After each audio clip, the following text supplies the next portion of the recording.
your voice is not audible.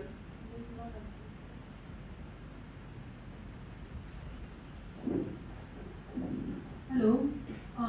Sir, please unmute yourself. Your voice is not actually reaching to us. So, Vimalinder sir, He is not we, unmuted. we can't hear you. Please check your device. Did you unmute? No, he is not unmuted. I think. Professor seems to be speaking, but I think his mic is muted there. Professor, you are not audible to us.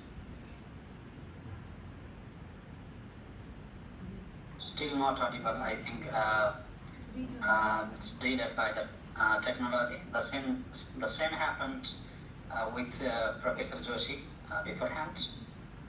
Professor, could you please kindly unmute yourself? He is. I think you can. He is muted. Yeah, now unmuted, yes. Probably Professor is using the Bluetooth connection with his device, that's why he is not audible.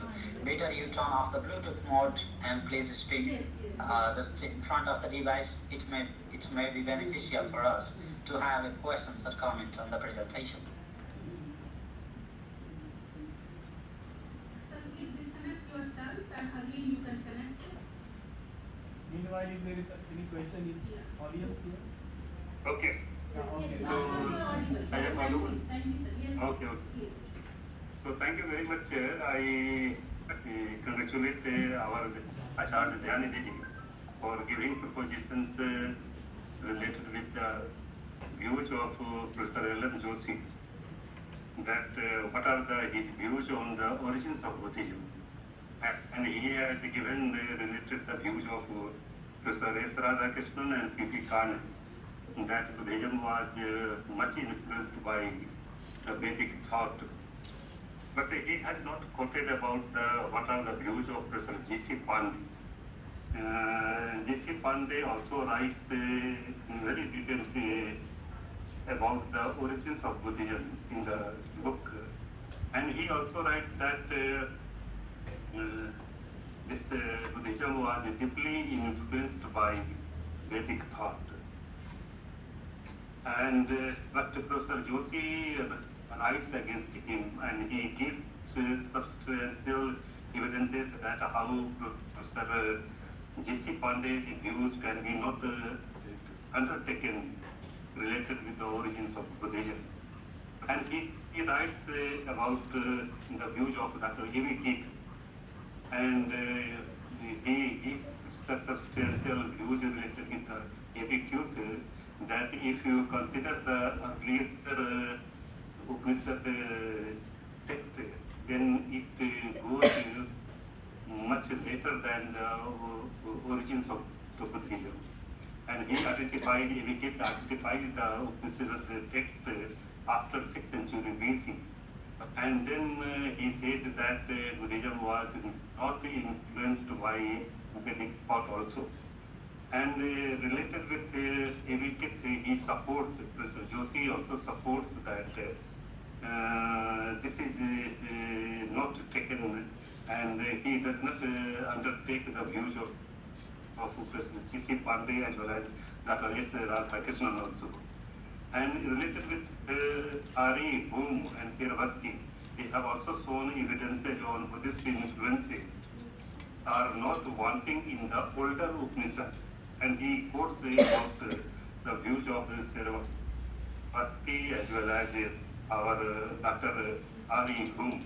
And he gives substantial evidences that Buddhism was not at all influenced by the Upanishadic thought, whether it is earlier or later thought. So this was one of the points which I would like to support related with the proposition given by our Acharya Dhyanidhi.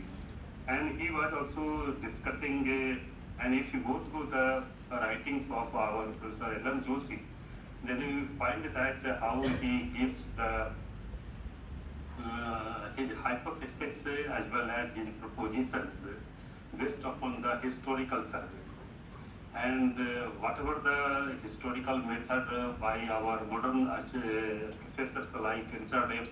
Gomrich, he writes whatever he gives the chronological evidences of the Pali text. He gives the historical survey and historical method.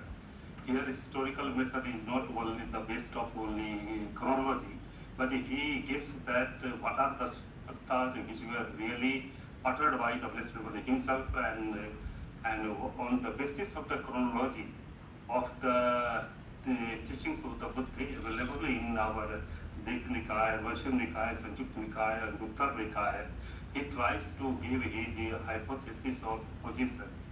So we also see that how Professor Joshi gives a hypothesis on the basis of historical survey. And whenever he talks about the origins of Buddhism, he takes the evidences on the historical or chronological, and based upon the text available on the Upanishad and other texts, and he gives the references of our Sarvasthi as well as our A.V. Keith, and he gives like this. So we see that how whenever Professor Joshi writes anything, he writes on the basis of the historical method of interpretations. So that is the main point which I wanted to say. Thank you very much.